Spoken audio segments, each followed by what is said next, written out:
Before we start, a quick apology and warning. I didn't know I was going to start a channel when I made these recordings initially. I'm holding the phone in my very unsteady hands, which means that there is a lot of movement. So I hope this will not cause motion sickness for sensitive viewers. I promise to do better in future, and I will use a stand. So this video is going to be quite bumpy. Hold on, here we go. Hi, my name is Sunette. I'm super excited. It's been a long while since I've had a pet. I live in South Korea and keeping a pet is quite tough. Seeing that we live in apartment buildings, often we live in what is called a one room. It is literally one room that is your entire home. I'm fortunate enough to live in quite a big apartment, and I've decided it's time to get another little pet. It's been a big decision. It's been tough. I've had a hamster. I've had a rabbit since I've come to Korea. And I would love to have a dog, but the responsibility is just too much. I'm not home often enough.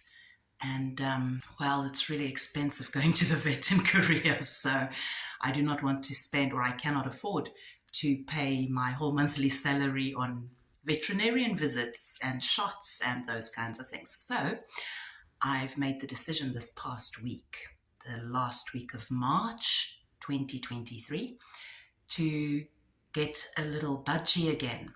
As a child growing up in South Africa, I had two budgies. They weren't tame exactly. When I had only the one, he was free to fly around in my room, chewed up a lot of stuff, pooped everywhere.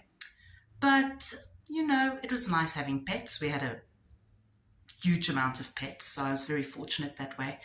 So I really, really miss that animal interaction in my life here in Korea. So I asked a friend this past week to help me find a budgie. Because again, unlike South Africa, where you can walk into any pet store and buy fish and dogs, cats, even snakes, tortoises, you name it, in Korea, there aren't many pet shops, and if you do find something, they focus on cats and dogs and maybe some fish. So I called a Korean friend and asked her whether she would mind phoning around to see where I can get a budgie. I specified I'd like to have a male budgie and young.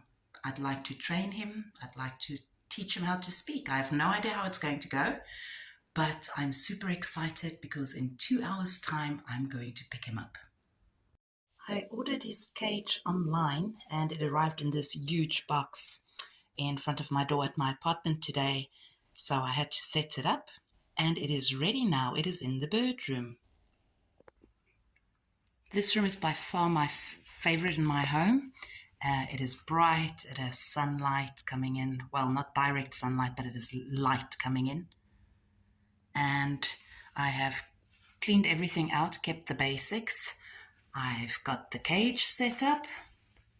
The food bowls are still drying on the drying rack. And there aren't many things that the new little guy can fly into to hurt himself. There are, however, a few spots he could sit on. And I brought the rack in here. So he can sit on that when I let him out of his cage for the first time. It's not going to happen tonight, but perhaps tomorrow we can give it a go. We'll see how it goes. I work full-time, so will not be at home during the day, but I have made some voice recordings with my voice that I can play on my tablet during the day when I leave, combined with some classical music, not too harsh, and I'm in two minds about the budgie sounds thing. At first, I thought it would be a good idea to play some clips with other budgies' voices, but then I thought from a human perspective, those budgies cannot respond when he calls out. So it's like me watching a movie for company, talking to the television, but not getting appropriate responses. That can be quite frustrating. So I think I might probably look for just regular wild bird sounds sounds that he would not necessarily expect a reply from, but that he would like to just feel that he's not alone in the world. So I'm going to give it a go, and I'm going to make a playlist for every day, including my voice, classical music, bird sounds, and I might even perhaps introduce voices of children playing.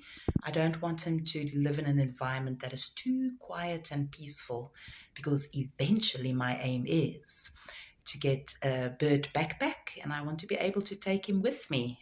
If I go somewhere for the day, I want to put him in the bird backpack and we hop in the car and we go together. Or I want to go for strolls outside. And I don't want him to be afraid of all kinds of noises and sounds. So I want to condition him to be used to noise and not just silence for 10 hours while I'm at work and off doing sports after work every day. So we'll see how it goes. Thanks for watching.